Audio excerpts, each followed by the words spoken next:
What's going on, Quantum Nation? Welcome back. My name is Quantum, and today we're going to be talking about the best TVs for summer 2024. So we're just going to dive right in the list and talk about the absolute best QLED there is right now, anyway. And that's going to be the TCL QM8. Now, this thing is an absolute monster from my time reviewing it, where you had a lot of things going for it really well. The black levels, for one, were absolutely impressive. Not so much as at first, like you had a little bit of issues there that like I had to unplug and replug, and then there was that weird thing with the LEDs that just kind of like went a little grid-like on me. But once I got through that issue, it was pretty much smooth sailing from there. And again, the brightness is very, very high. And again, it's a QLED, so you have quantum dot colors, so it can get vibrant. Not quite as vibrant as some other QLEDs on the market, but it's more than adequate, especially for the price. And that's what we really want to talk about. 65 inches going for about $1,100. That's pretty good. And I mean, that's a lot of screen for that price point. So I think that's, especially with the black level control that you're going to see, you're just not going to be getting that out of any Sony at all, any Samsung at all. Like, they just don't deliver the same amount of quality, if you will, in terms of uniformity and things like that at that price point. Whatever reason, that's not something that they choose to do. Now, the next thing I would say you should look at this year would probably be the LG C3. And this is, again, keeping with value. It's not the best OLED on the market by any stretch of the imagination, but the value is there and it's pretty high. And that, like, you literally have all the features you need, and they've refined their color red to be almost on par with QD OLED. And that is a big deal considering the quantum dot filter is basically a brand new thing, and they're pretty much handling the passage of time pretty well.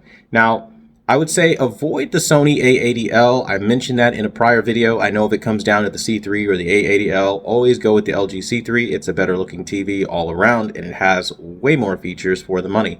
And honestly, it's better. Like, it's just a better TV in general. So just do that instead. Now, we obviously have to talk about the top of the line, and at this point in time, I really honestly don't know why people aren't saying this, but I'll be one of the first, if not the only one, to keep saying it.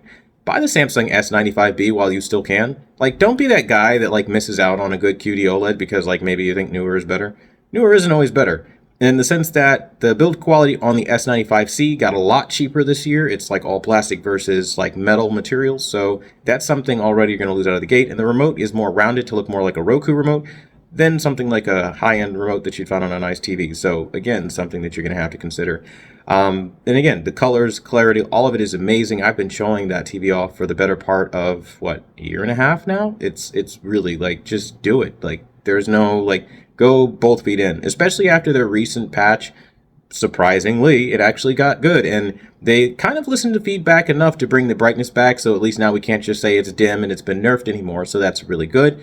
And it's been a joy to watch most of the stuff on it. Now, if you're looking for the absolute best HDR TV on the market right now, I would say go with the S95C. It's not going to be the brightest thing on the planet, but it does such an amazing job of really separating colors into their correct, visual fields, right? Like, it looks the way it's supposed to look. Like, red separates into orange and green into blue appropriately. The gradations are just on point. And the level of vibrancy that kicks off, especially when you watch some demo content on YouTube, it just gets to a point where it's almost unreal. Like, you look at it and you're like, what am I looking at right now? Like, this doesn't even seem like I'm watching the same thing. So that's something that's going to, I guess, within time be something that you're going to pick up on. Now, again, it's pricey, so you're going to have to weigh up how much you want to spend on it, but it really does depend on, like, your choice as to if you value HDR or not. Now, me personally, I'm not really an HDR fan, so I don't really invest heavy into it.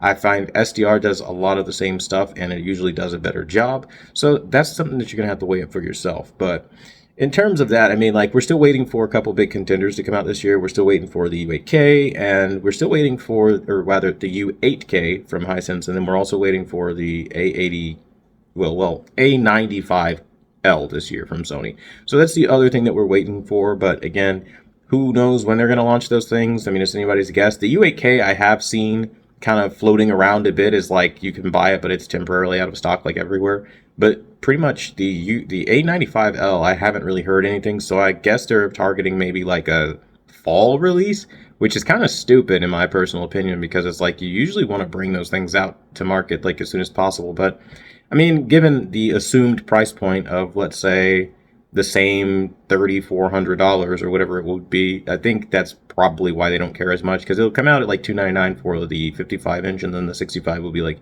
$34.99 or some shit like that. Like, so it really doesn't matter one way or another, I suppose, in the aspect of they'll probably make what they make every year.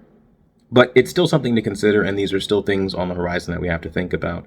But all that being said, I want to know what you guys think as far as the options we've been presented this year, so let me know in the conversation down below. Till the next video, I'll see you guys later.